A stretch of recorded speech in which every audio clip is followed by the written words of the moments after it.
Jigsaw Killer may be dead. Please, God, don't let me get killed. Hard to believe, Harmony, this small town slice of Norman Rockwell, is the murder capital of America.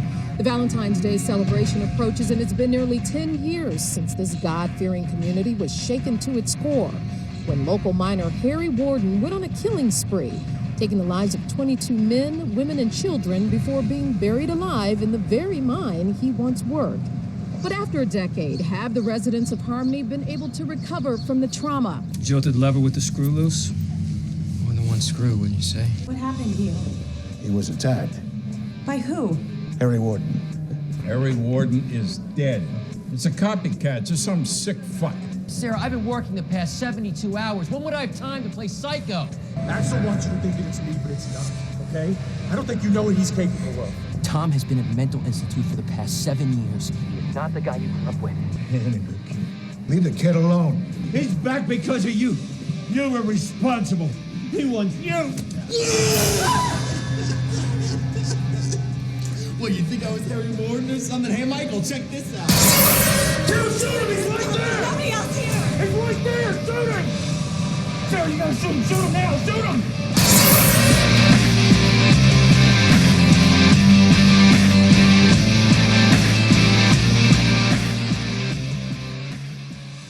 Hi, I'm Elaine Beauty from My Bloody Valentine and The Incubus, and you're listening to The Hysteria Continues. And indeed you are. Welcome back to The Hysteria Continues. This is episode 277, and that was Helene Udi from the original My Bloody Valentine from 1981.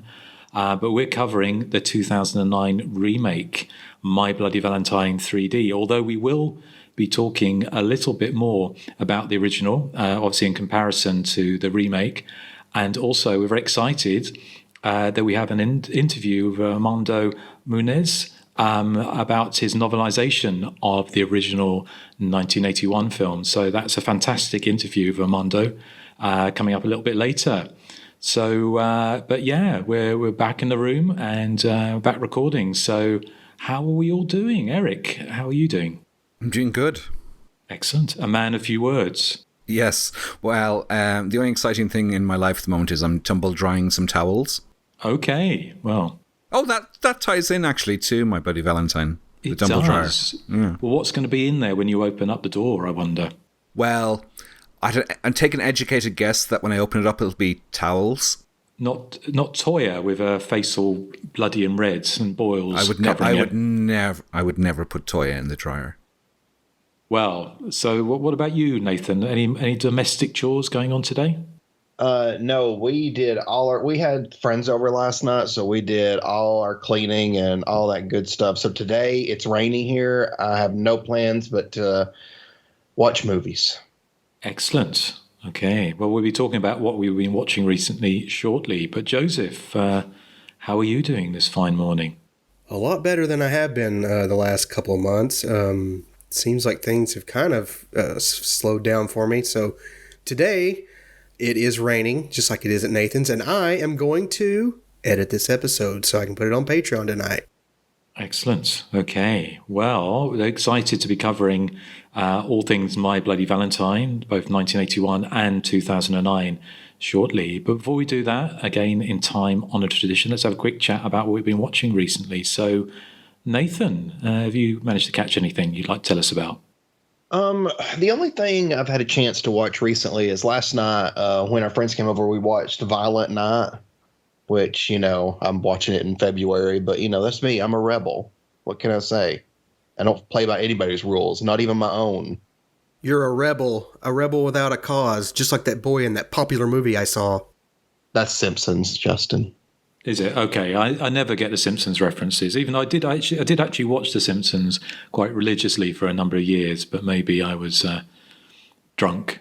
You probably were. Probably. Yeah.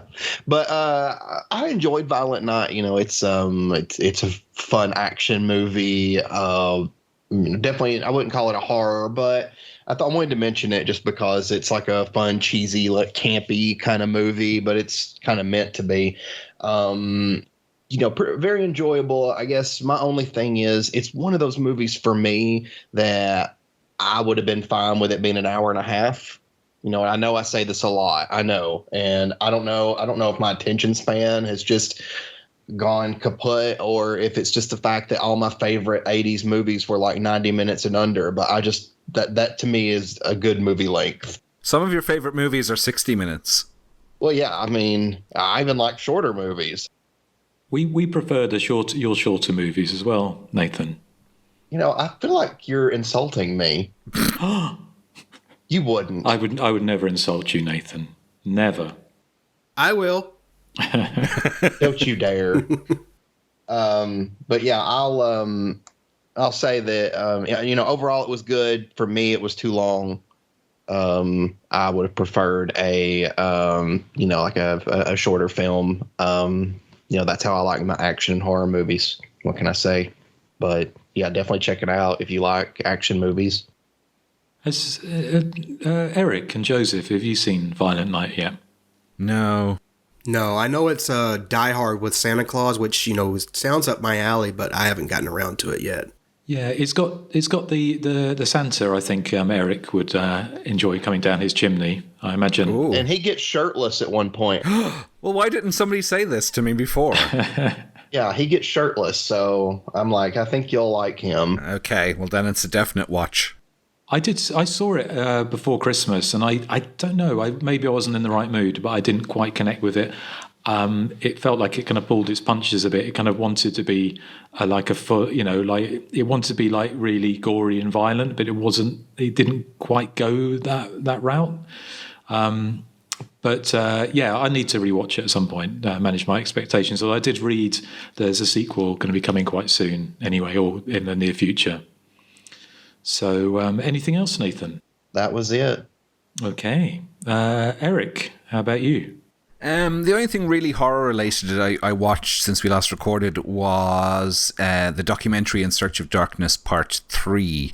So this is a mammoth 5.5-hour documentary on Shudder. Again, looking at movies from the horror movies from the 1980s, so it goes chronologically through the decade. And I think, Nathan, you'd probably like it because they're doing more of a deep dive on this, as is the third one.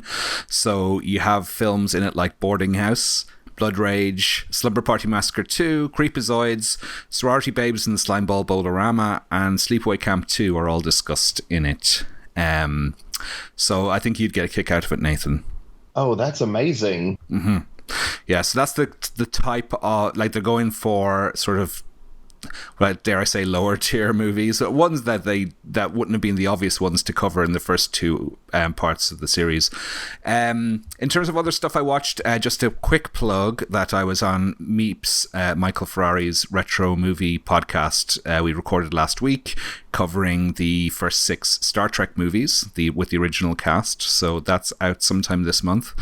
And just as we were covering a My Bloody Valentine 3D, speaking of 3D, I purchased the 3D Blu-ray of Terminator 2 Judgment Day. So this is obviously a 2D movie that's been post-converted by James Cameron and it looks amazing. I thought that because it's a 30-year-old movie that wasn't shot in 3D, it would look a bit iffy, but it looks bloody good.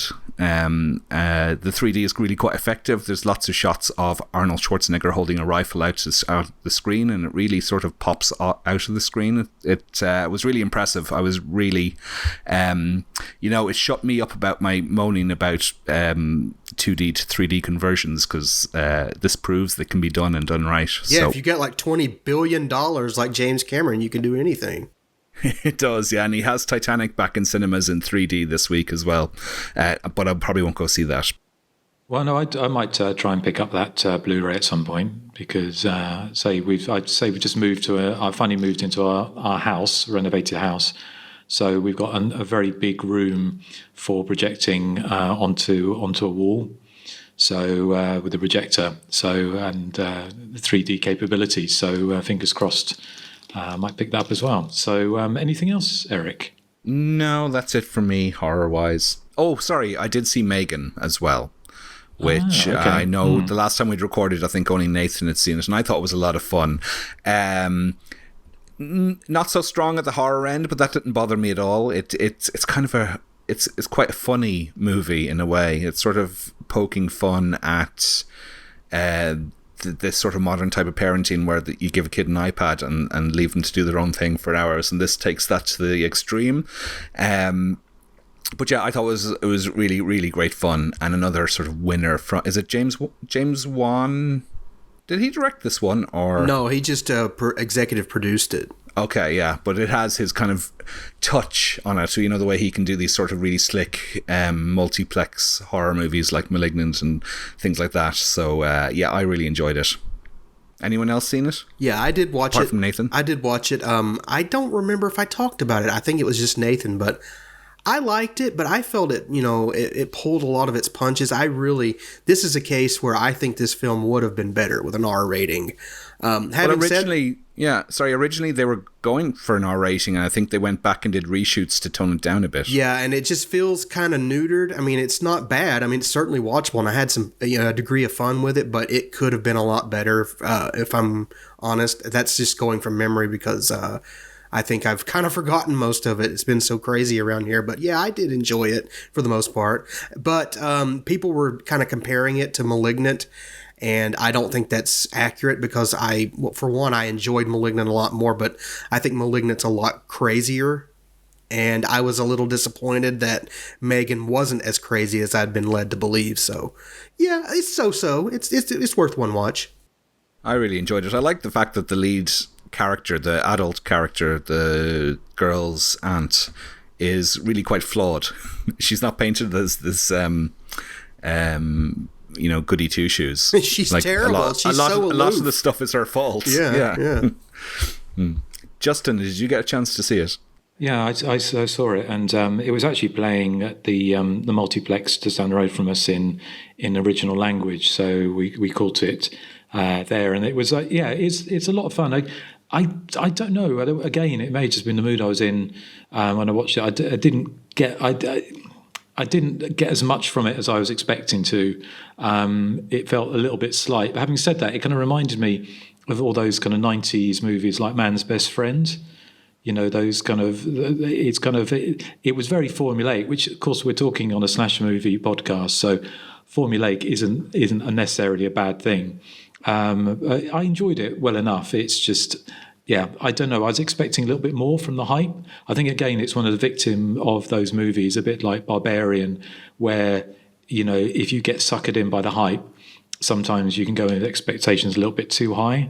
And I think Megan may have been a slight victim of that for me. So, yeah, I look forward to rewatching it at some point. And also, from what I've heard or read, they are going to be releasing the R-rated cut.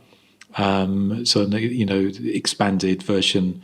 So that'll be interesting to see how that kind of stacks up. It's also done very well at the box office. So they're, of course, talking about sequelizing the film, which, bring it on. Yeah, well, definitely will get a sequel or sequels, definitely. So, yeah, okay. Sorry, Joseph, was it you were talking about yours? I can. The only thing I can remember watching other than Megan since we last recorded was the first half of You's fourth season, the Netflix show You. And they've made the decision to release it in 2 parts this time. The second half drops in March. But yeah, I'm a huge fan of You. It's gutter trash of the highest order. But watching the Joe character kind of stalk yet another woman was probably not the best idea after 3 seasons of it. So they've switched things up and dropped him into this kind of Agatha Christie style murder mystery. And this season's, quote unquote, You, the person, as it were, is not someone for him to kind of fixate on, but the killer, him or herself, the identity of which, Joe must deduce using his knowledge of literature. So that's kind of fun. But I kind of found the first half of this new season to be kind of boring, if I'm honest.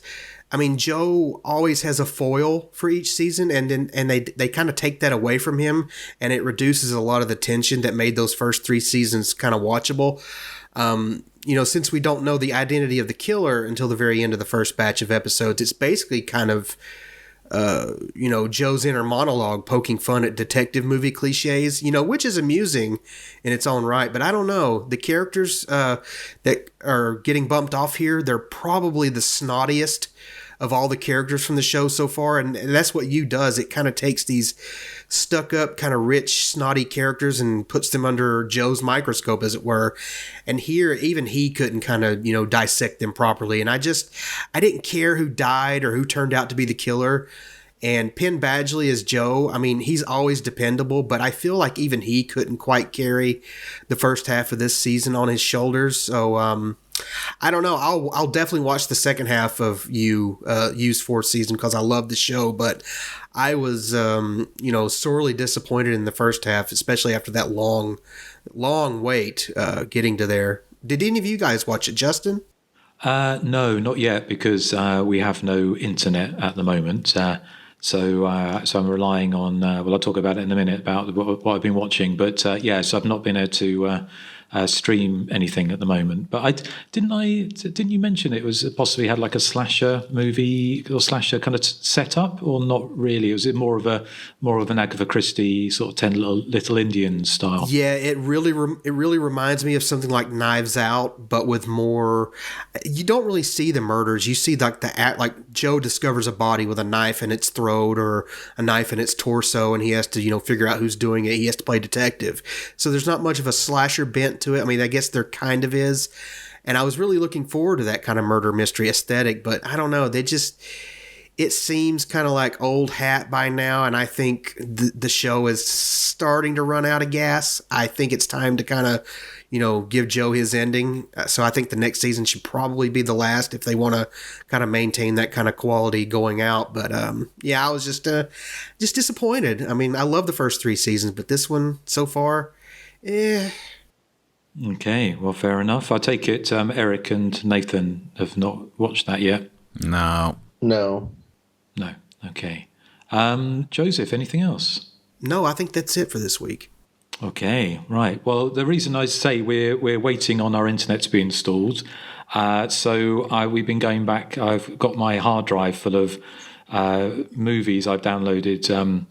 Obviously very legally in the past. But all kind of sort of strange, oddball movies that I hadn't seen and I sort of downloaded to watch later and I never got round to it. So a few of them, I'm curious to see if you've ever seen this, Erik, because you're kind of our resident sci-fi buff, aren't you?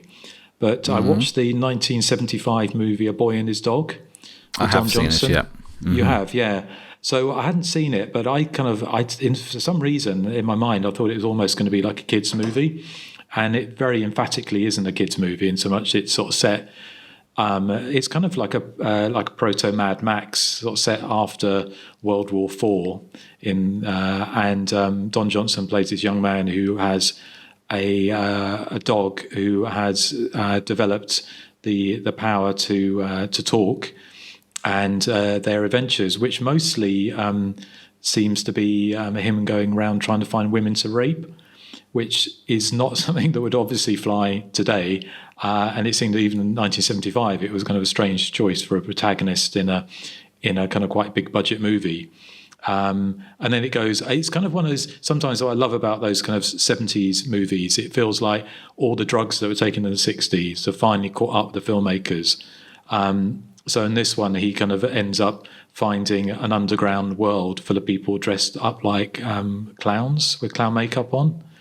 Surely it must just have been some bad acid flashbacks. Do you remember much about that movie? I don't remember much about it except that I know that there's an incredible amount of love for the film. It's a bit of a cult classic, but I do remember watching it and thinking, finding it a bit dreary. I don't remember the rapey stuff, but it has been like 10 years since I've seen it. Well, I don't think there's any rape actually in it. It's just he kind of goes around at the beginning of the movie saying, I need to find a woman to have sex with. And he goes on the hunt for that's the whole first half of the movie is him trying to find someone to have sex with. And then he kind of captures this woman and then he kind of tries to force her to have sex and then it gets interrupted. But anyway, it's just like only in the 1970s, perhaps. Yes. So, yeah. But a couple of other things I saw very quickly. One was another movie that I remember seeing in the pages of Fangoria way back in the late 80s. And I always wondered what happened to it. It's a film called Sex Bomb, which is like a horror comedy set on the set of a slasher movie. They're making a slasher movie. This kind of killer called Ethan, who kind of wears panties over his face, and then it's just him chasing Linnea Quigley around a settee for what seems like the duration of the fake movie. That sounds like Crazy Fat Ethel. It does. And then there's a hapless screenwriter who gets embroiled in a plot to murder Robert Quarry's producer character. So it's more of a pastiche. I kind of thought it was going to be like a slasher movie pastiche, and it's not. It's kind of like a wacky 80s comedy. But the reason is, I just mentioning it was one of those kind of lost movies. And we talk about sometimes if films, were genuinely lost. And there has been ones like, the name escapes me, the one, I can't remember, the one that we have covered on the, not Ghost House. It was the one with like... Anyway, it will come to me. But this film was filmed in 1989 and wasn't released until 2003 on DVD. So it was kind of a bit of a missing in action kind of movie. But if you're a fan of 80s kind of horror comedies or kind of pastiches of low budget horror filmmaking, then it's worth a look, certainly. But I think Nathan will probably get the biggest kick out of it. I just looked it up so I could add it to my list because, it sounds like something I'll like. Yeah, I think you would. And the last one I watched, as mentioned, was a film that Amanda Reyes, I'm sure she loves, is 70s TV movie, which again I've been meaning to watch for ages, never got round to, is Bad Ronald, which has got... Bad Ronald is awesome. Yeah, so it's Scott Jacoby, isn't it, as the... he kind of plays the slightly kooky teen who accidentally kills what looks like Jan Brady, and then his mother locks him away, makes a room and locks him away in their house to avoid the police, and then she dies. I'm giving away the whole plot here, but anyway, it's not the whole plot. And then another family moves in while he's still hidden in there, and then he kind of pervs on all the young girls living in the house, and fun and games ensue. But I hadn't seen it before, so it was kind of delightfully twisted, and it's got that fantastic 70s TV movie horror ambience, which I love. So, but yeah, you're a fan of that, Joseph. Yeah, I love Bad Ronald. It really reminds me of a kind of like Hider in the House, the one with Gary Busey and Mimi Rogers, where you got that character, or even Crawl Space, where you got a character kind of going through walls and the house and hiding and stuff. And I really like stuff like that. And it really creeps me out thinking that someone could be living in your house and you don't know it. I think it's a very good conceit for a movie, and it's not really one that's done a lot, honestly. But I love Bad Ronald. I watched that a lot growing up. So yeah, good movie, good TV movie. Yeah, the only thing that kind of made me think was it was a bit odd was that he was like a teenage boy who hadn't washed for a year. So surely they would have smelled him before they saw him, you would have thought. So anyway, I know, but it just occurred to me. So anyway, those were the movies that I've been catching up with, a few other bits and pieces, but we'll save those for another time. So when should we do the interview with Armando? Should we do it after we've covered the main pick? Yeah, we could do that before we get to background, maybe. Okay, sounds good. Well, Erik will bring us back in after this. What makes the perfect date movie?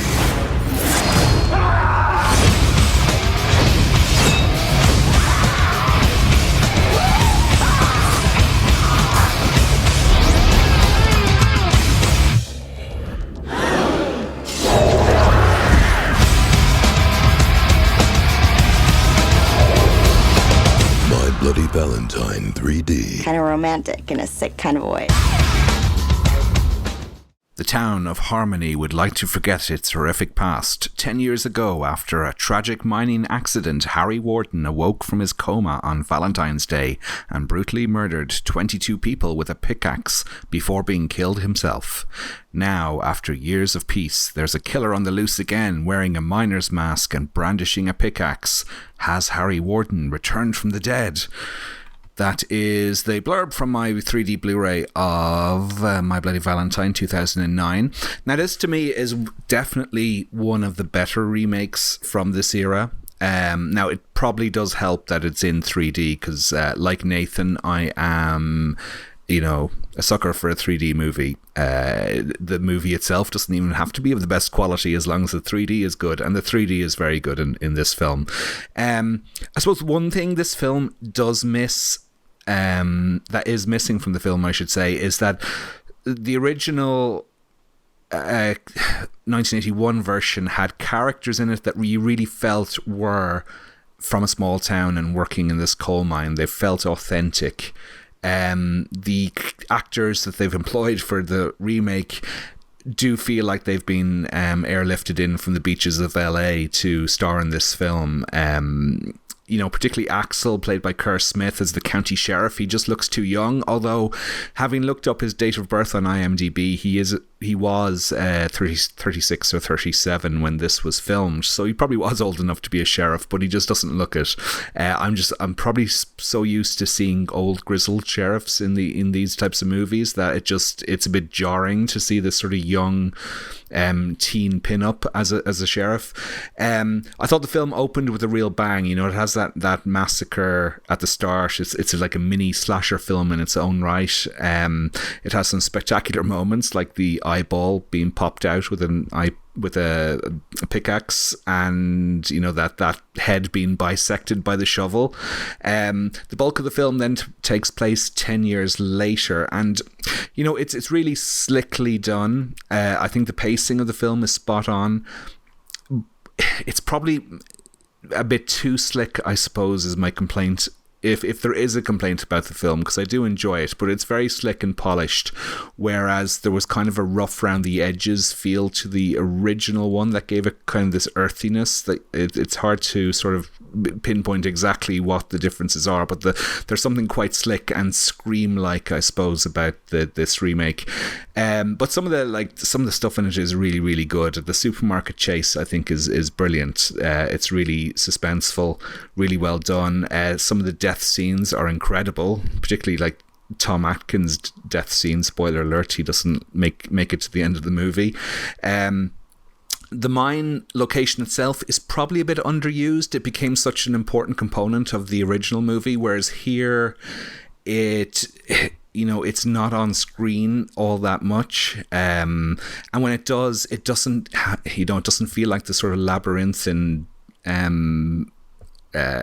location that it was in the original. This one feels like it's quite stagey, I suppose. It doesn't feel authentic. But the 3D, as I said, it is fantastic. Now, a lot of it is very quick, sort of blink and you'll miss it stuff, so maybe it doesn't have that much time to register, so using the pause function on the Blu-ray is quite handy. But it's the quieter moments in general that really wow in 3D, like if somebody's approaching the screen with and they're holding out a revolver or a shotgun or something, it's those moments that are really, really impressive. But the slasher action stuff was great too. The part of the plot I'm not that interested in is maybe the love triangle stuff. The trinity of Axel, Sarah and Tom. I'm just not engaged with. As I said, I just don't find the characters to be that believable because, and this is a weird complaint, they're too good looking. But I do love the trashy excess of the Todd Farmer scene where he's shagging that girl in the motel, and it's just so crudely done. I mean, it's the most nude I've ever seen a character on screen before in a mainstream Hollywood movie. Because I can't remember the character's name, but she walks out. She's walking around chasing after Todd Farmer in high heels and nothing else. Literally nothing else. It's If ever a scene lived up to the have sex and die cliche, then this is it. A woman in high heels being chased by a killer. It certainly is the standout scene, and it's the one that anyone who I knew at the time who saw the film, that was the first scene we discussed, was because it's just so absurd. Looking back on it now, I thought that there's one scene at the beginning of the film that is, in hindsight, is pure Friday the 13th, A New Beginning, and that's where the camera lingers suspiciously on someone's face for a long time. making it quite obvious who the killer will turn out to be. Now, I'm pretty sure I probably didn't spot this the first time around, but looking back, it's like, oh my God, could they make it more obvious? So my overall thoughts are, I think it's a good film. It's entertaining.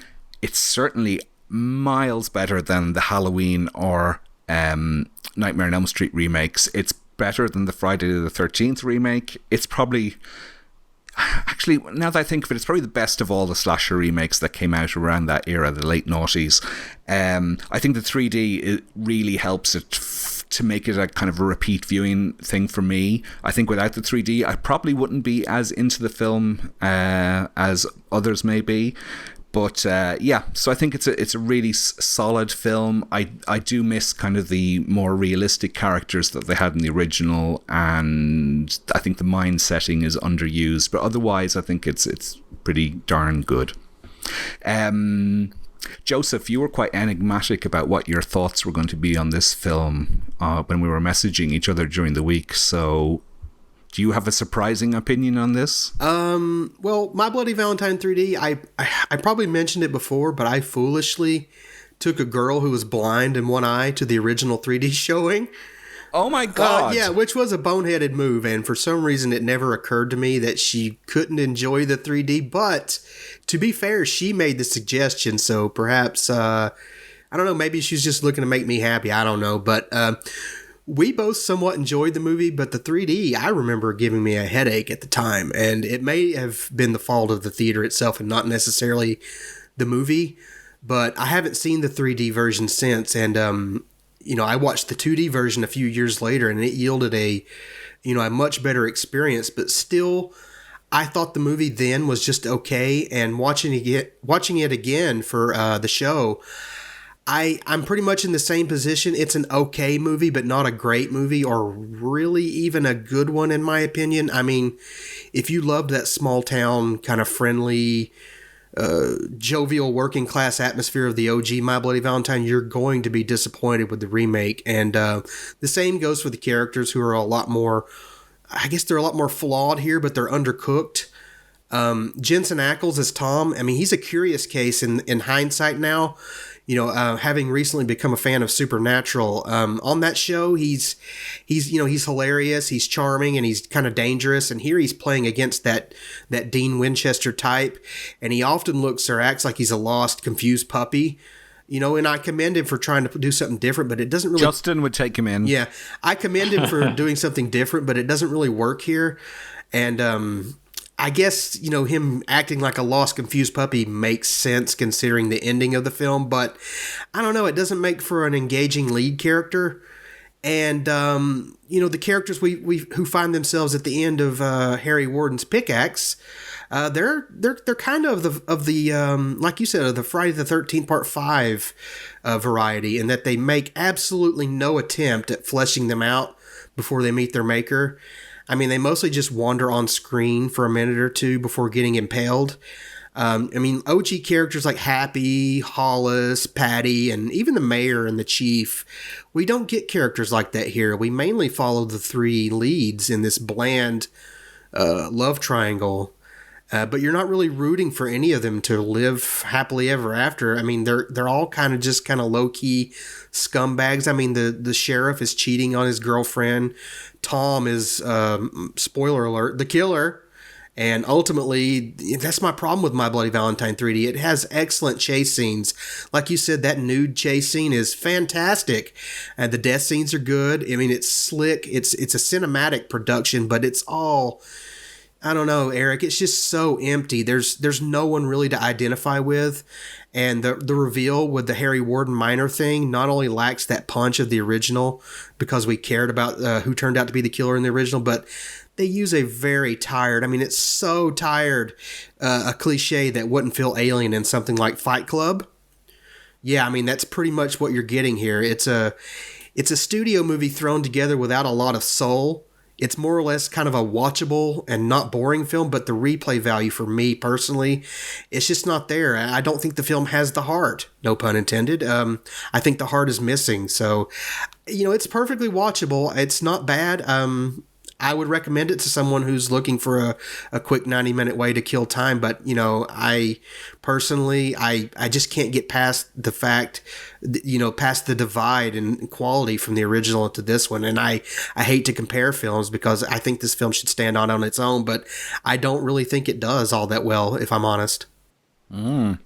Yeah, the one thing I forgot to mention is I do agree with you that the sheriff character is supposed to be he's kind of set up as the hero in inverted commas, but he is, as you said, a very unlikable person. I mean, in the opening scene with the Massacre at the Mine set 10 years previously, he's really horrible to Tom, and then when we catch up with him 10 years later, he's horrible to his wife. So, yeah. Yeah, and Kerr Smith, I like Kerr Smith. I mean, he's a good actor, but he's just not a very likable lead here.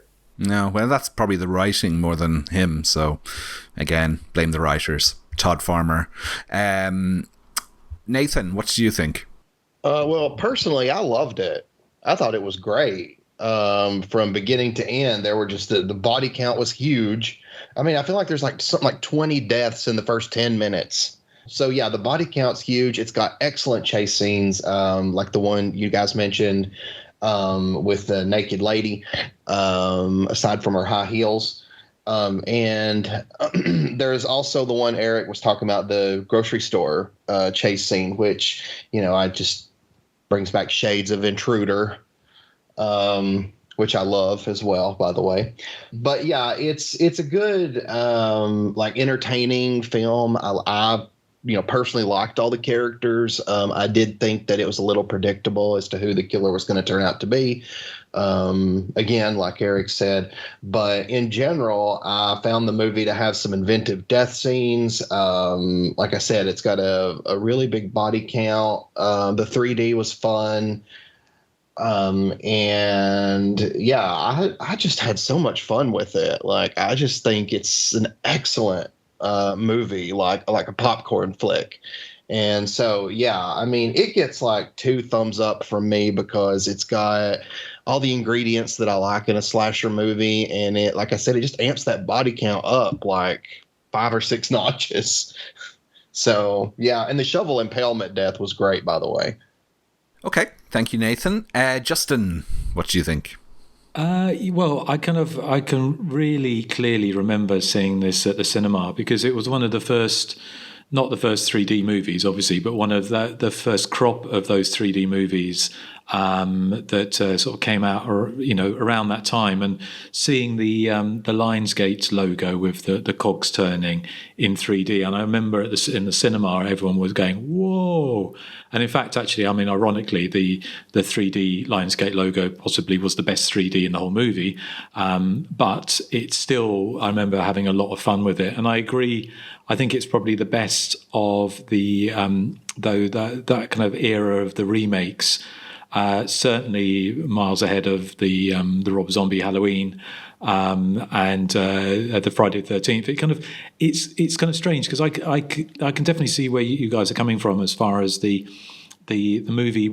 The original My Bloody Valentine is slightly atypical in so much it's kind of like a working class slasher, if that makes sense. That you've got characters that are working, a manual job and a quite high, risky job in a town that's kind of on its last legs, and it doesn't feel like that here at all. I mean, I agree with you, Erik, when you said it feels like the 3 main characters have been dropped by Malibu casting. Having said that, I think they're likable. It's a fun movie. I mean, I saw it flat for the first time yesterday on the TV, because normally when I watched it, introduced it to people, we watched it on the projector in 3D.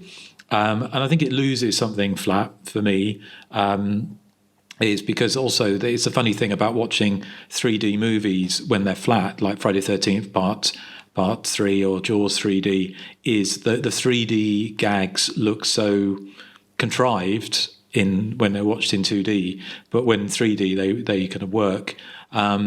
So it's got the chase scene in the supermarket is one of my favorite chase scenes in all slasher movies. I think it's so well done. As you mentioned, the beginning of the movie with the kind of mini slasher movie set, however many years before that was meant to be, worked really, really well. I did think I can appreciate they went for that kind of the really kind of cheesy, bubblegummy kind of twist ending with the killer turning out to be, as we've already mentioned, the Jensen Ackles character. And they do that kind of whole flashback thing of showing how he got away with everything, including how he managed to lock himself in that cage. It's all a bit unlikely, but having said that, these are, talking about slasher movies here, and, we love movies like Happy Birthday to Me and those kind of crazy endings. So, but yeah, overall, it's funny watching movies now, because this movie must have been made, I think it's released in the beginning of 2009, January or February. So shot in 2008. So now we're looking back at almost 15 years old. So it's funny looking at these movies. I, up until now, thinking about it, thought it was a relatively new movie, and now it's actually, not a new movie. So it's starting to look kind of a bit dated in some ways. Not, it's not the movie's fault, but it's just funny to look at it that way. But overall, I still enjoyed it. I think it's a fun time. I think it gets bogged down in the middle a little bit, and I agree the three-way kind of love tug of war is a little contrived, and is it's difficult to get too invested in those characters. And I agree with you, Joseph, because I really enjoyed. I kind of gave up on Supernatural after season 452 or whatever it was, but I kind of like the Dean Winchester character is so kind of iconic. And Jensen Ackles kind of, I saw him in The Boys more recently, and he has that kind of. Sure, he did. He's fantastic on The Boys as a soldier boy. Yeah. Yeah, I'm but sure he's got he is that fantastic on The Boys. Oh, Erik, put your mind back out of the gutter. But it was, but he has that. He works for me. His character, as an actor, he works best when he's got that glint in his eye and he's being a bit mischievous. And the character in this kind of works, but it's missing that. And I can understand why they did it, but. If there was a little bit of that in there, it might have lifted it a little bit. But overall, I think it's still got a great deal of rewatch value. As I do wonder, if they'd gone down the route of making it a kind of working class, making the characters more, for want of a better term, less Hollywood looking, would it have worked in 2009? I'm not sure. If it would, in fact, it was in 3D. It was, promoted as an event movie. It's promoted as like a, Joyride to Hell and all this kind of thing. So I think it's a fun popcorny thriller. Doesn't capture the same creepiness and kind of down to earth kind of the grounding of the original, but I still think it's a fun ride. So thumbs up from me as well. One thing I wanted to mention before we move on here is I forgot to mention in my review, but the original 1981 version, it has that tragedy that opens the film, but then the characters, they really, really, really want to kind of put that behind them, and they get into that whole Valentine's Day feel again after so much time has passed.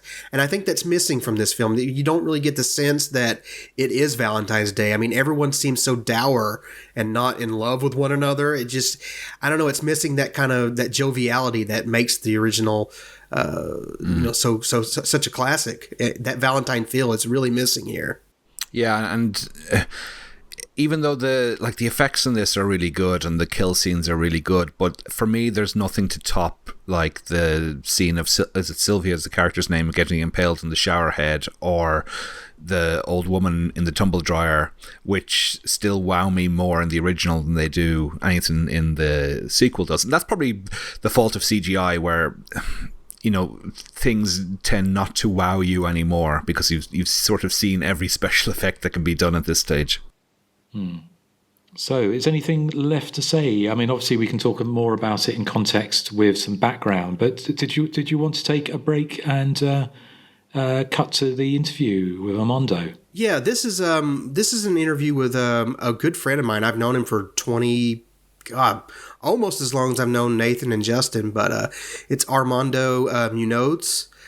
He's a writer. He wrote 3 slasher books, one called Turkey Day, Turkey Kitchen, and the other one, the name escapes me, but I do mention it in the interview. But basically, he got tasked with doing the novelization of the original My Bloody Valentine, and he went off the original shooting script. So there's a lot more in there to talk about, but you'll hear it all in the interview. So play it.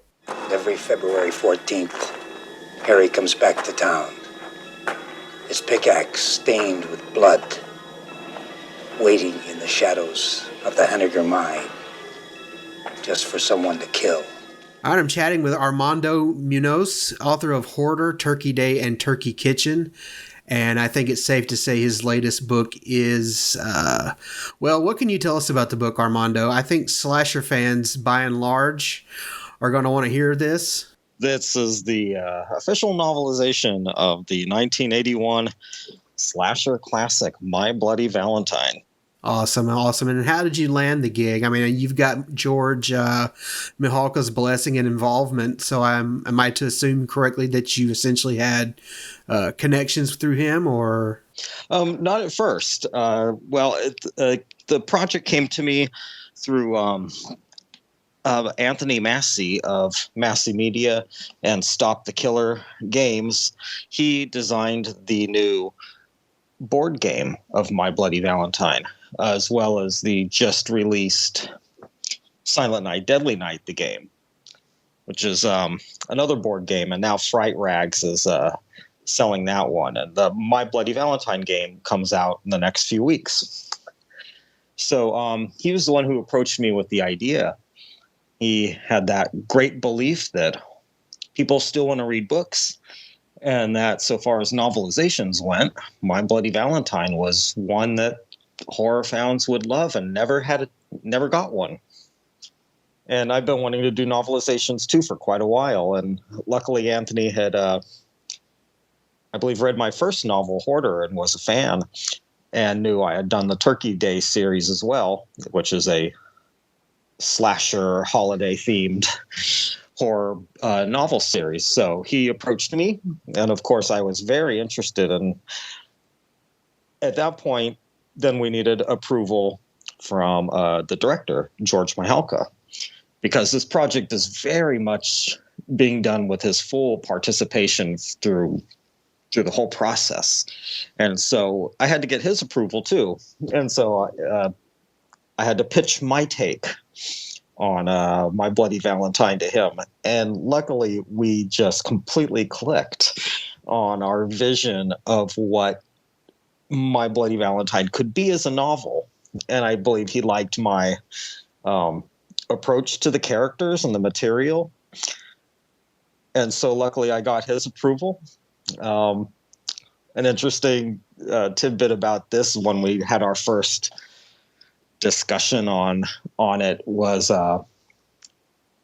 one of the first things he said was, this movie and this story is about the Rust Belt.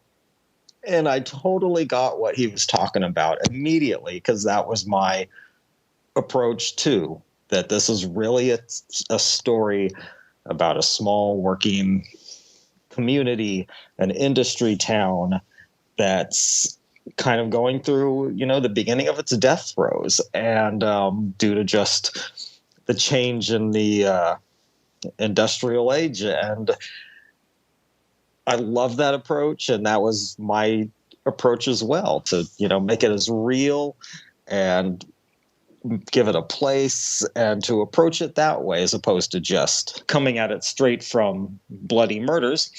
Just definitely a big part of it. Oh, that's awesome. So are you expanding on the characters' backstories? And if so, how did you go about staying, I guess, true to how they were originally written? I mean, did you change anything about them, or? Well, we're also working off of the original screenplay that had been written by John Beard. And there was a ton of material in that screenplay that never made it to the screen. And it wasn't just the violence, but just a lot of character scenes had to get cut to get to that 95 minute mark that Paramount wanted to keep it as commercial as possible. And so we kind of had a wealth of extra material. I stopped counting extra and expanded scenes after I reached like 24. There was no more point. It was just, there was so much more that we had to work with. But even then, that's not enough to fill out a novel. So, I've seen this. I'm a super fan of My Bloody Valentine, as you know well. And having been watching this movie since the mid-'80s, I felt like I knew these characters well. It was really easy to have an idea of who they were. And also by just reading the screenplay and the performances, reading into what the actors brought. And so it was very easy to get to know these characters. But to be honest, that was a big part of the joy of this. I mean, My Bloody Valentine has a great story, and it totally delivers in its uncut form, every element. But it's those characters that everybody loves. I'm so aware of the devotion people have to these characters, the main trio and the whole group of friends and all of the periphery characters in Valentine Bluffs. They're so colorful. They're so fun. And they were so much fun to write. It was, and to me, the joy of the novel is if you love those characters, Axel and TJ and Sarah and Mabel and Chief Newbie and Happy and Howard and Hollis and Pat, like these characters, I love them all. I was hoping you'd mention Hollis. He's one of my favorites. They're all so great. And I'll say this, the script, if I changed any one thing that I'd say I did not adhere to, was oddly in the screenplay, the original screenplay, the characters' ages were much younger than they were portrayed in the film. We have young adults in the film who are, young working class adults in their early to mid 20s, basically. And I was really shocked reading the screenplay when these characters were mostly 15 to 17 years old. And I was just like, no, that can't be. Like to revert to them, making them that young, perhaps this was something the writer had put in to make it more marketable as a teenage slasher film to Paramount. I'm not quite sure. But as we see them in the movie, they're definitely adults, and they're in bars drinking and doing adult things. It's an adult story. So they're not teenagers. So that was the only change I really made from the screenplay. I kept it more to what they were in the film that we know, that age range. So, but that wasn't much of a change. One thing I was aware of, though, is the love that people have for the characters also is extended to those actors in a lot of ways. And many of those actors brought them so much of themselves to the characters and their roles that they're kind of indistinguishable to a degree. And you listen to, the cast members now, or you listen to interviews or see them at conventions, and people talk about how Alf Humphreys was Howard, things like that, like that he was such a humorous guy and everybody loved him, and he just had a way of capturing everybody's attention. In a way, I felt I was also trying to honor the actors, the performers who gave so much and gave the characters their spirit in the film, which is something I think that the fans connect to. Like, we love these characters. And so that was the joy. And with the book, you get to spend many more hours and scenes with these people that we enjoy so much. That, to me, more than the bloody murders and the body count and everything, was the greatest joy of this project, was getting to live with them for many months and being in their heads and getting to know their connections and their thoughts about each other. Like, really, that is such a joy for a writer, one who has deep love of the source material, to have. So it was a great love affair that I had with every character I felt in this book. And another thing I would say is George Mihalka and I agreed upon this was this is definitely a tragedy set in a small town, working class town, but there's, even with the killer on the loose whose motivation you come to understand, there's no real villains in this piece, perhaps other than the mine itself and the mining industry. You can understand the motivations of even Hanniger, who at many times seems very ornery, but you can also understand his motivation too and have some sympathy for him. Like, he's got this wayward son who won't take, the fortune that this father is offering him, this family fortune and company and just everything. Newbie, like, you feel for him, even though he's making some pretty fatal mistakes for everybody in the town. You can kind of understand him. And Happy, well, he's just a total ornery bastard, but you could have so much fun with somebody like that. And I think people will enjoy spending a lot more time with Happy, and we get a lot more with these with these characters. That's so cool. And speaking of, some of the death scenes from the film, did you flesh those out any, or did you just leave them as is? Luckily, George Mihalka and I spent countless hours going over not just the town and the characters, but those death scenes. And he really wanted me to know what had been filmed that did not make it into even the recent uncut versions of the film, which he says are maybe 65 to 70% complete. And a lot of that stuff that didn't make it back was character stuff, but there was more to some of those death scenes. And some of that was explained in the screenplay as well. So, of course, the one that everyone's curious about is the double murder of Mike and Harriet. And George was able to describe exactly shot for shot every single beat of that murder sequence, and others as well. And I was surprised when I first read the screenplay, because there was a really extremely gory moment toward the end that I had no idea had ever existed. And it's in the script, but I didn't know if it was something that had actually been filmed. But like the sequence with Mike and Harriet, the MPAA must have said, no, you have to cut the whole thing. You can't even hint at it, which was the sad thing about that double murder, is they wouldn't allow anything from it through. And George assured me, yeah, there was this extra gory moment toward the end that was actually filmed, but not a frame of it exists anymore. Luckily, that will be back in the book, but there's so much more expanded violence in the novel. We have no MPAA watching over us, and we can really deliver the blood the way that George wished it had been delivered.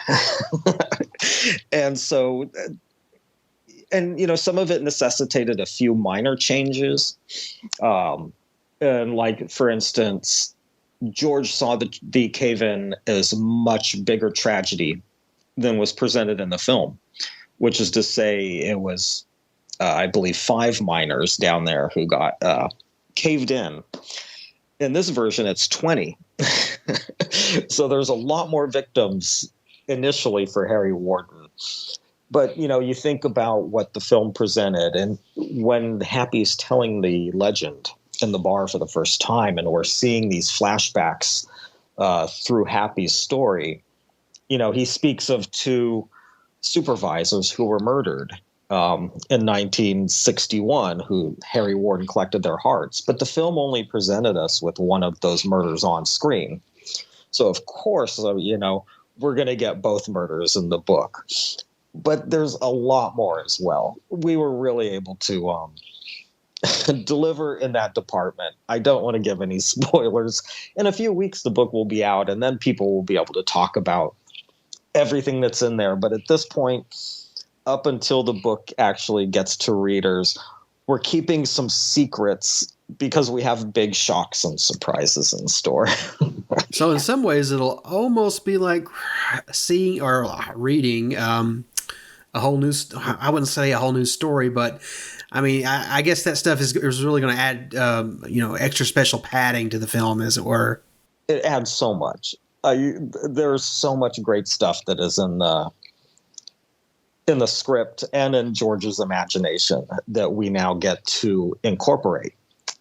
And at times it will change the direction in ways people aren't expecting. And I can give you an example of this in the sequence where TJ finally gives his apology to Sarah on the bluffs. And in the film cuts with him delivering his apology, and Sarah embraces him, and they have a deep, passionate, romantic kiss against the Technicolor sunset. It's all very nice and beautiful, and then the film cuts to the next scene. That's not where it ends. The scene ends in the screenplay. It goes much longer, and it does not have a happy ending. And it ends up with the characters split apart in different directions, and Sarah ends up taking a detour through the town's cemetery. And it just so happens that the killer is there. And so more creepiness and stalking gets to occur right at that sequence or part of the story. And this was all in the script, but never made it to the film. But it also added more to the character. Sarah's much more strong-willed and gets a lot more to do in this version. And it made sense to the character as well to carry that scene out to its actual conclusion, which goes in a much different direction. So, the story will veer like that at times, and sequences will be expanded, and then whole scenes you haven't seen and subplots. Like there's so much to fill out this about 350-page novel. Everything, though, from the film that you know and love is there. It's completely 100% My Bloody Valentine, but it is a much bigger version of it. And it's every single moment had to be completely My Bloody Valentine. Like, George had approval over every idea, line. So this all comes with his full stamp of this is what, the full version now of My Bloody Valentine. So it's going to deliver what I think fans want and know and expect, but it's going to give them a much bigger serving of it. And it will be thrilling. They get to fall in love with the characters all over again and fear for them all over again. I hope it's a scary book. People will pick up the book too who never saw the movie at some point. So it has to work as a suspenseful murder mystery for them as well. So it has to work on, for both viewers and non-viewers of the film. So we take it all very seriously. We're giving the whole experience back, just in an expanded way. Yeah, I can't wait to read it personally. I'm champing at the bit. I'll get killed if I don't ask this question. I think this is the last question for the night, but if you were given the chance, would you write a sequel to the novelization? And if so, do you have any hints as to what direction it might take? Oh, I totally know exactly where it's going. George Mihalka has spoken out at conventions and in interviews before that he does have an idea to continue My Bloody Valentine. And from the very get-go of this project, of this novelization, he told me where it's going. And our goal was to fashion this book with an eye toward where it will go next. And so there are moments where we were able to work in little details and hints and clues throughout this novelization of where that we can pick up later. We have ties that are leading to a follow-up. And I love George's idea. My hope is that the readers will accept this book and be happy with it and would be vocally welcoming to me returning to do another one based on George's idea. So I can't say I'm attached to a sequel yet, or if we will reach the enthusiasm and sales that will make it possible. I'm hopeful. I'm very hopeful. I think my love for the characters is apparent, and I fully see exactly where they're going and am constantly working on developing that. And based on George's incredibly awesome sequel idea. So we'll see what happens. I would love more than anything to go back to Valentine Bluffs for a future Valentine's Day and see how bloody things can get there again. It is a possibility, and I know George is very interested in getting the name out, further hit the story out.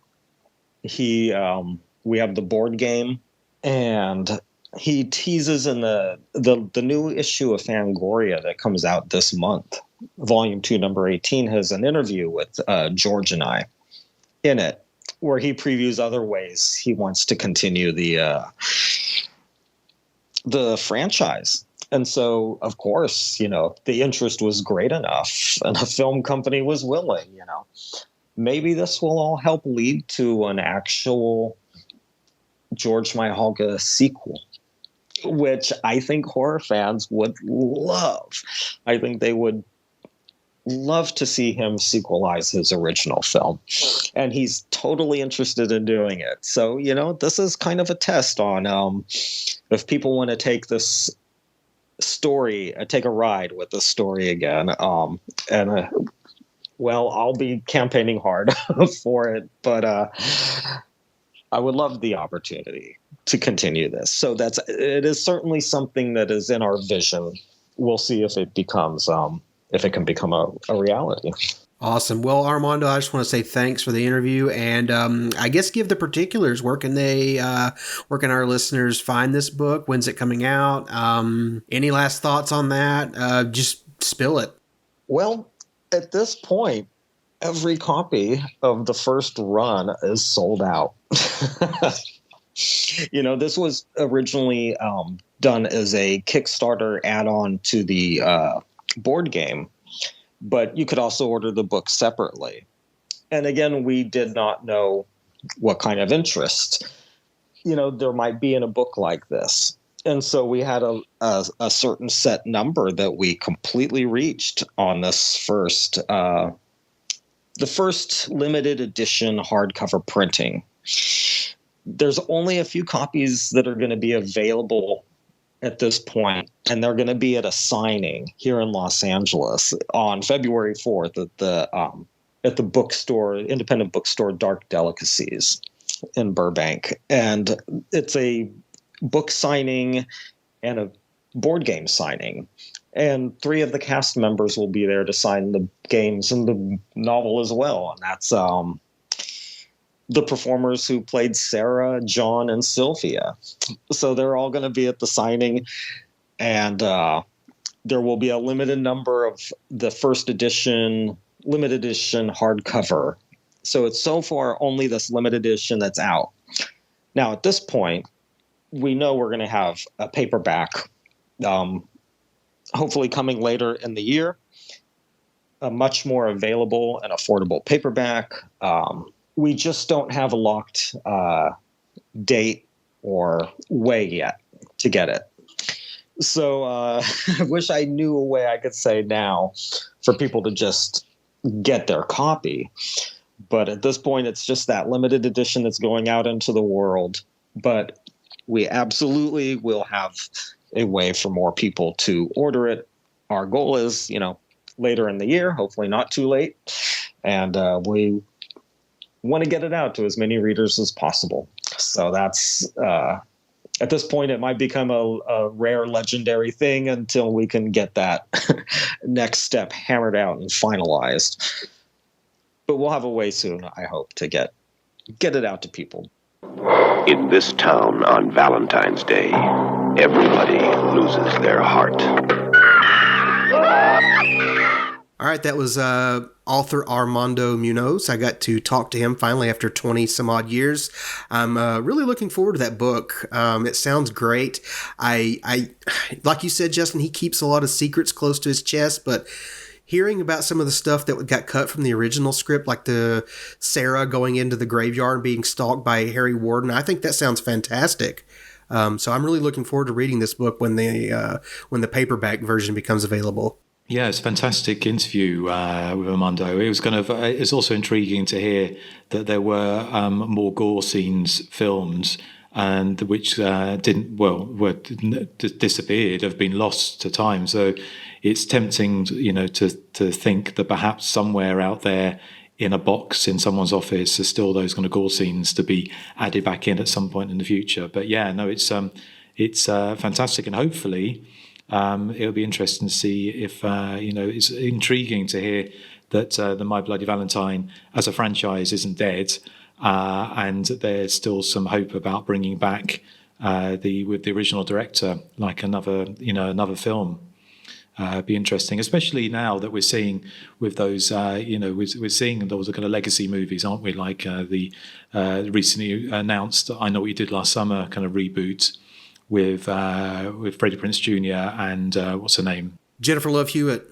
Jennifer Love Hewitt, yeah, sort of potentially reprising their roles and kind of handing the baton onto a new generation, just in the same way as the kind of Scream movies have done. So hopefully, and given the incredible box office, although not necessarily incredible reviews of the Halloween modern franchise, then perhaps we might see some kind of interest in reigniting some of these films that didn't actually get a sequel back in the day. And My Bloody Valentine is certainly ripe for revisit, especially considering the remake we've just been talking about, and we'll talk about some background coming up, is 15 years old now. Yeah, I mean, the slasher movie's certainly not dead right now. I mean, it's made a comeback, but the quality, I guess, kind of remains to be seen. But I'm happy either way that we're getting so much slasher films kind of thrown at us again. Excellent. And yeah, no, I'm definitely looking forward to picking it up on paperback. So let's hope there's a sequel. So, okay, well, let's talk about some background. Erik, did you want to jump in there? I wasn't able to find a huge amount on this because I have the Blu-ray, but it's all very much press release type of stuff that's on that. I can tell you that the film was shot in southwestern Pennsylvania, taking advantage of the state's tax incentives, and it started filming on May the 11th, 2008. So the budget was $14 million. And it made over $100 million at the box office, so it was quite successful. Betsy Rue is the name of the actress who has the nude chase scene. She plays Irene, that's the character's name. She was also in Rob Zombie's Halloween 2 the same year as this, 2009. But it was her idea to be naked. Originally, the script had written in that she had a sheet wrapped around her when she goes chasing after Todd Farmer's character, but she said it would be more realistic if she was completely starkers. So there we go. She wasn't exploited. It was her idea. I think this is in reference to a deleted scene, but there was a scene at the start where the first two characters killed are called Jason and Michael. Can you guess what that was and that little gentle nod to? Neighbours? Neighbours, yeah. Around this time, Todd Farmer was working on a script called Psychopath, which was going to be directed by John Carpenter. That never happened. Then it was going to be a comic book written by, expanded on by John Carpenter, but that didn't happen either. Then it was going to be a video game, and that didn't happen either. So Psychopath went nowhere for poor old Todd Farmer. And do I have anything else? Let me turn the page here. I can't because I've got a... So the director of My Bloody Valentine 3D is Patrick Lussier, who started his career working as an editor. So he worked on a huge amount of Wes Craven productions: New Nightmare, Vampire in Brooklyn, the first 3 Scream films. He also was the editor on H2O and Mimic. His directorial career kicked off with the straight-to-video Prophecy 3: The Ascent, which I haven't seen. But the same year, he also directed the theatrically released Dracula 2000, which I have seen, and which is, watchable enough. It's nothing outstanding. After My Bloody Valentine 3D, he went and directed Drive Angry 3D, reteaming with the writer Todd Farmer on that. It tanked at the box office completely. It's a shame, because that's one of my favorite Todd Farmer movies is Drive Angry 3D. Really? Yeah, I love that movie. And then the two teamed up again for Trick more recently. I think it's 2019 that came out. I think we all saw that. He's also directed episodes of the Scream and Purge TV series versions. And that's all the background I have. Justin, do you have any? Well, I was going to mention, actually, that the director's latest film is something called Play Dead from last year, with Jerry O'Connell as a psycho mortician. And apparently it's supposed to, I haven't seen it yet, but apparently it's got like a young woman breaking into a mortuary to do some expose on the mortician, and then a kind of game of cat and mouse around the mortuary. So it sounds very similar to My Bloody Valentine 3D. But yeah, that might be a good one to look up. I mean, Lucia, if that's how probably mispronouncing his name, is actually from Vancouver. So he said the original, when I look back at some press cuttings from 2009 and some of the interviews he gave, and he said the original My Bloody Valentine was a Canadian institution. He said it was almost, you had to watch it if you were Canadian. He said he remembered when the original came out, and he'd been working at a video store afterwards, and he said it was a popular rental. You mentioned he was editor on the first 3 Scream movies. I don't know if you mentioned he also edited Halloween H2O. So he had certainly cut his teeth on sort of slasher movies, so he certainly knew what kind of went into them. He said there was a lot of discussions about how faithful the 2009 film should be to the original, or to take it in a different direction. They decided to be more faithful. I mean, they could have gone, thankfully they did, because if they'd gone any more off script, off the original, I think it would have lost its flavour completely. Interestingly, it wasn't originally set up as a 3D movie, but it was what sold it to Lionsgate to put up the money to make the movie. Like many filmmakers in the past that have signed up to do a 3D movie, Lucia was kind of surprised and a bit horrified about how complicated it actually is to film in 3D. I don't know if it probably is easier now. I don't know, but he said one of the biggest problems was that to film in 3D you need loads and loads of light, so it has to be really, really well lit and brightly lit, which they can be quite uncomfortable for the actors, because they're basically everything is kind of white light. He said it was also trying to make a film with a refrigerator as a camera. So obviously this massive, great camera they use. And he said the worst moment for them was the scenes in the abandoned house where they find all the boxes of chocolates. Said that they had to drag this massive camera through the woods during a rainstorm up to the abandoned house. Apparently, Quentin Tarantino says the original My Bloody Valentine is the greatest slasher movie ever made. That was one of the things that sort of came out during the original press. You mentioned about where they filmed it. They filmed it in a museum. So the mine was somewhere called the Tor Ed mine outside Pittsburgh, and on their website they have the pun that it's one of the it's kind of like something that Erik would have written, I think, for a joke of the week, but it says it's one of the coolest attractions in Pittsburgh. I'm better than that. Well, yeah, well, arguably. They do haunted down in the mines. They do a haunted mine tour, like a Halloween Nights attraction in October. So whether or not they have the Harry Warden minor character down there, I would imagine so. Otherwise, that would be very much a missed opportunity. And just to finish off, there was Well, a couple of quick things, actually. One of the things I remembered was I did read, whether or not this is true, I don't know, but apparently in the nudity scene with the Betsy Rue, was it, and Todd Farmer, you see Todd Farmer's butt, but apparently there was some talk about having his penis in 3D. Did you read about this? No. Yeah. So whether or not that would have, what state of tumescence, I don't know. But I'm not sure they would have got away with an R rating if they had Todd Farmer's hard on poking up people's eyes across 1,000 theatres across North America. There was talk of a sequel to this, and they were working on ideas for it. Now, Patrick Lussier said that that Lionsgate nixed the sequel because of bad reviews, that the film didn't get as good critical reviews as they were expecting, which to me seems strange. I don't understand.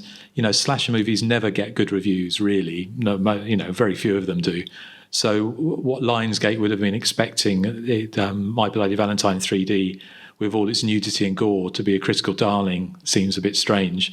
But obviously a sequel didn't happen, even though the movie made over $100 million internationally. But a couple of reviews I found, 2 negative and 1 positive. One was the Chicago Tribune, which wasn't Siskel and Ebert, but of course that was the Chicago papers were obviously where Siskel and Ebert birthed all their vitriol and hatred for slasher movies in the 80s.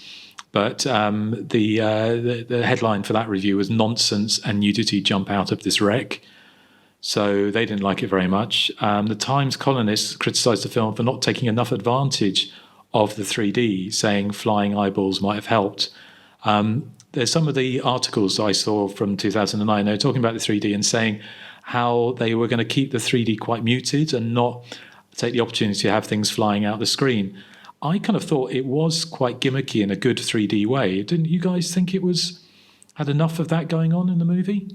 I could have done more, I think, but I'm not really. If I'm honest, I'm not much of a 3D fanatic like you guys are. So the difference is negligible to me. Okay. Well, I just thought. I mean, what about you, Nathan? Because I know you like things poking out the screen to your eye.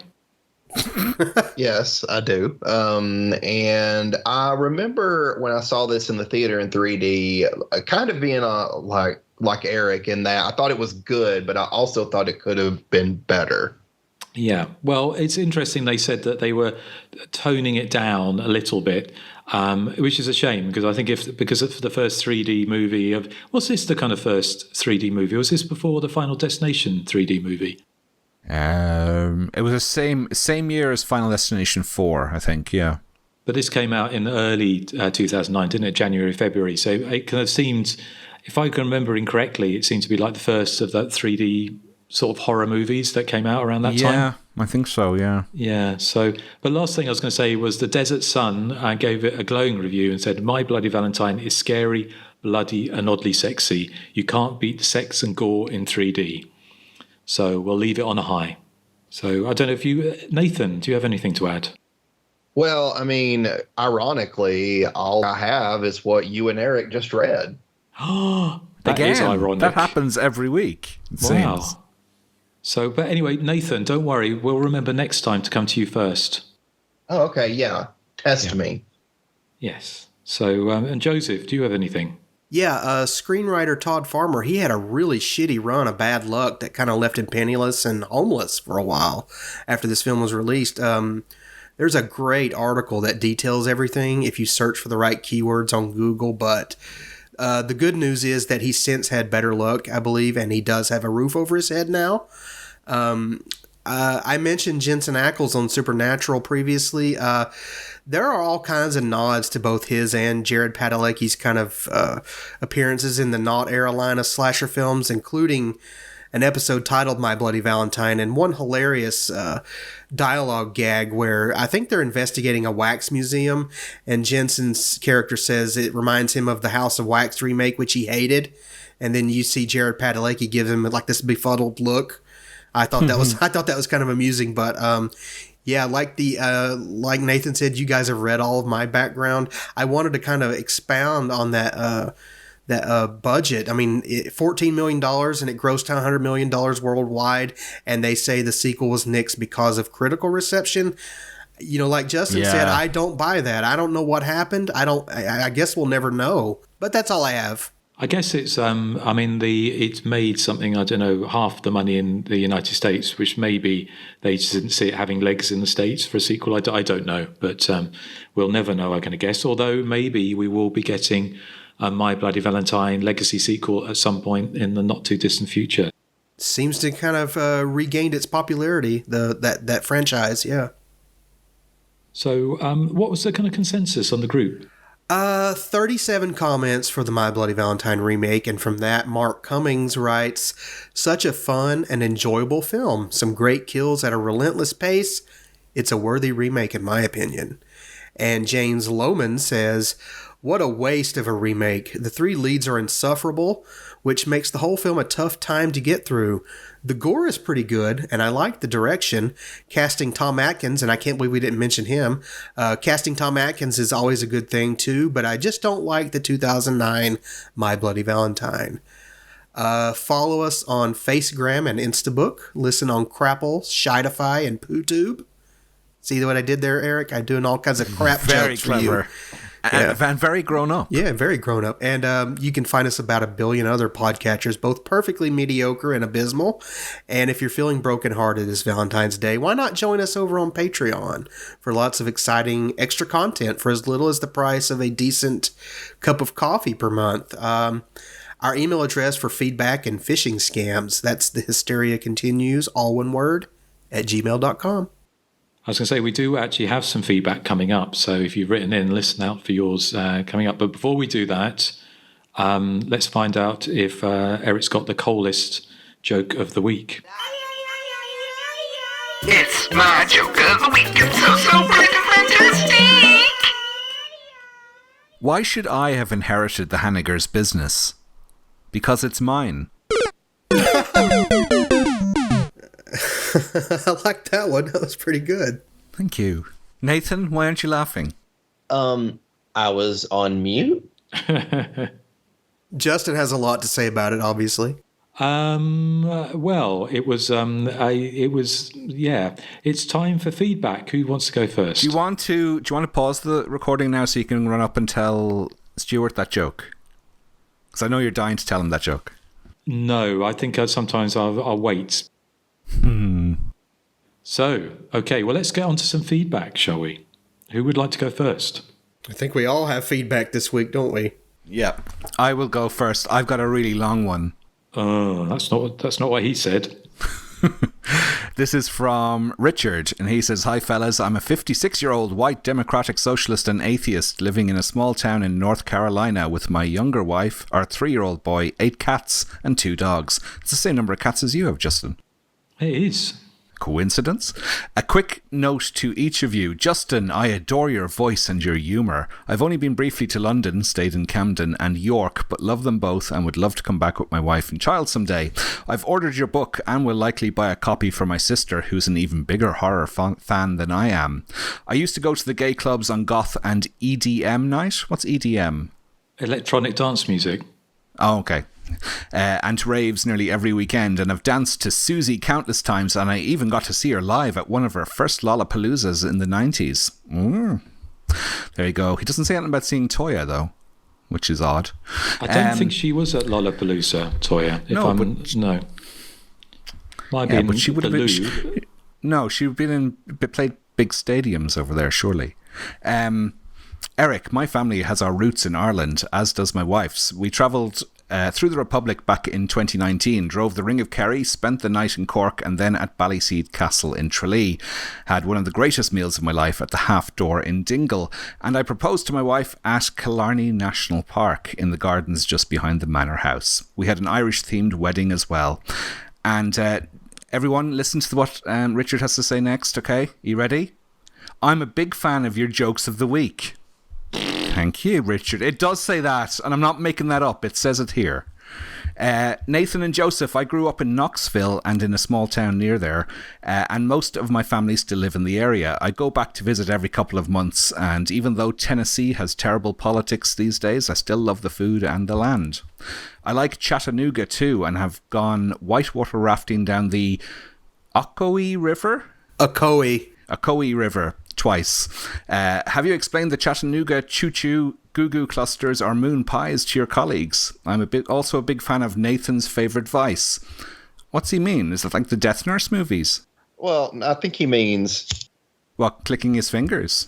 No, that was a lighter. Yes, I know, Nathan. Trying not to get you arrested. I'm doing my best. What's a goo-goo cluster? Something to do with catch goo-goo? It's like a chocolate, caramel, peanut cluster. Okay. And a moon pie? A moon pie is like a big thing of fat lard. That is not. Chocolate and lard. That's all it is, really. It is not. It's got marshmallow cream filling, and the outside of it is kind of soft and cookie-like, but it's very soft, and it's chocolate. That sounds nice to me. And the Chattanooga Choo Choo is a train, isn't it? Or something, a song. Yeah, both. And it was also a movie. Quite famous, the Chattanooga Choo Choo. Anyway, Richard goes on to say, I'd love to hear Nathan's thoughts on Bloodsucking Freaks if he's seen it. It's a campy, trashy exploitation flick that reminds me of Herschel Gordon Lewis. And I'd be very surprised if you hadn't seen Bloodsucking Freaks, Nathan. Yes, I have seen Bloodsucking Freaks. And is it a campy, trashy exploitation flick? Oh my God, yes, it absolutely is. Like, I don't even know how to describe it. It's so out there and weird, and like there's just a bunch of insane scenes in it. I mean, we probably should cover it, honestly, fairly soon, because it's definitely, there'll be a lot to talk about. It's also got the dad from Alice Sweet Alice in it, which I hadn't really seen him in anything else. But yeah, he's in this one too. And it's got Death by Ballet. Oh. Well, you're not really gonna sway Erik unless you mention it has Alfonso in it. For the last time, I don't fancy Alfonso. Anyway, continuing on with Richard's email, you all would also love Zombie Nightmare. Now, that's a title that's also featured in Search of Darkness 3. It's an 80s zombie slasher once featured on Mystery Science Theater 3000 and has great 80s and slasher tropes and even includes Adam West. It could make for a fun episode. Enough jibber jabber from me. Best wishes for much success and good times in the coming years. Cheers from Richard. Thank you, Richard. So, no, that was what an entertaining missive that was. So thank you for taking the time to write in. So thank you. So who would like to go next? All right, this says, hi, guys. I'm a lapsed listener. However, I just made big strides to get caught up on my cross-country holiday drive in the USA. It had been so long, I had somewhat forgotten how much I love you guys. The Hysteria continues with the soundtrack to my early COVID months. I did every episode. Anyhow, since you are well in the territory of films that are slightly or not at all slasher related, I'll recommend a 2022 Korean film called Project Wolf Hunting. It's 2 hours long, which is typical of Korean films. I know long films can be a deal breaker for you guys. Ironically, I actually said that earlier. It's definitely an action film, so I don't want to put across that it's not. The gore is pretty tremendous, and it unexpectedly veers into slasher territory. That's all I'll say. I've already spoiled too much. I tend to watch all genre-flavored Korean cinema, so I went into it blind. Was highly entertaining. Keep up the excellent work in 2023, fellas. That is from Elliot Martin. Thank you, Elliot. I do enjoy quite a lot of Korean cinema, so yeah, that's one I'll keep an eye out for. Shall I go next, or do you want to go? Do you want to finish this off, Joseph? Yeah, you go ahead. Go ahead. Okay. So it says, hello, how's it going? Just wanted to say I finally finished the podcast As of Elves 1989 episode. I started listening in May 2021 after discovering you guys on the Happy Birthday to Me commentary. I found the commentary entertaining, so I decided to find your podcast you mentioned during the commentary. And ever since, I've been listening and enjoying it a lot. I thought I'd just say after 300 episodes, I'm still loving the show. So thank you guys for keeping me entertained whilst procrastinating at uni. So that's from Cameron. So thank you, Cameron. So I'm glad we're helping you study. And hopefully Eric's joke of the weeks haven't put you off too much. Are you saying that because he won't like them or because he'll laugh so hard it'll be difficult to study? Well, exactly. It could be one of either, couldn't it? Yeah. He's keeping his secrets close to his chest, that Justin Kurzweil. So, what a bonanza of feedback. So we have one more. Yeah, one more. This is a short one. This is from someone named Matt. And he says, I've been a listener for 3 years now, lifelong horror fan. You guys are the absolute best. I went back and listened from the beginning, and it's really funny to hear you talk about Amber Heard from what we know now. I don't remember. Oh, yeah, I think I mentioned it in an early episode, my opinion on Amber Heard back then. But he says, Eric's jokes are the best, but I'm sorry. but he says, I'm sorry, Susie is one of the greats. Oh, fantastic. Anyway, is this Richard again? No, this is Matt. He says, anyway, hope you guys keep going till your skin rots off your bones. Thank you very much, Matt. My skin is getting there. Yeah, we're getting there, aren't we? It's how long is it now? 12 years? 12 years. So, what have we got to say now? I'm just trying to think. It's going to be quite a long episode because we've had quite a few short ones recently, haven't we? Basically, what we're covering next and what we're playing out with, I think. Indeed. So, whose turn is it next time? It's mine. Okay. This is another listener pick. I'm slowly dwindling down the list of listener picks here. This is from Alfred Giancarli, and he wanted us to cover the 2018 Neo Giallo, Knife Plus Heart. It's a movie I've never seen before, so I'm kind of looking forward to seeing something new-ish. I think I'm the only one that's seen that movie, so it'll be interesting to see what you guys think of it. So, it should be fun to cover that next time. A real kind of right turn or left turn from My Bloody Valentine 3D. So, so we can also possibly talk about some of the other nouveau gialli that came out in the last 10, 15 years or so. So, what are we playing out with, Erik? Oh, we're playing out with some My Bloody Valentine, which are an Irish/UK group that formed in the late 80s and took their name from the original movie in 1981. And Soon is really one of the few songs of theirs that I know, so that's what we're playing out with. Okay, well, thank you for listening. We're about to record our Fango flashback for Patreon, so don't forget, if you're not already signed up for Patreon, then do head over. We'll be doing... what's the commentary we're doing this month? My Bloody Valentine 1981. Ah, well, there you go. So we'll be covering that. We've just done Nightmare on Elm Street. We're going to be doing top 3 of 2010, aren't we, I think? And also we've got the Fango flashback, and haven't we also got, we're doing Eric's Off-Piste as well. Yeah, Breaking. Yeah. So lots of content over there on Patreon. So join us over there if you get a chance. So we'll be very welcomed. We're very happy to see you. So thanks for listening. And we'll catch you next time. We head over to France for Knife and Heart. So without further ado, let's say goodbye to the good people. Bye. Bon voyage. Goodbye.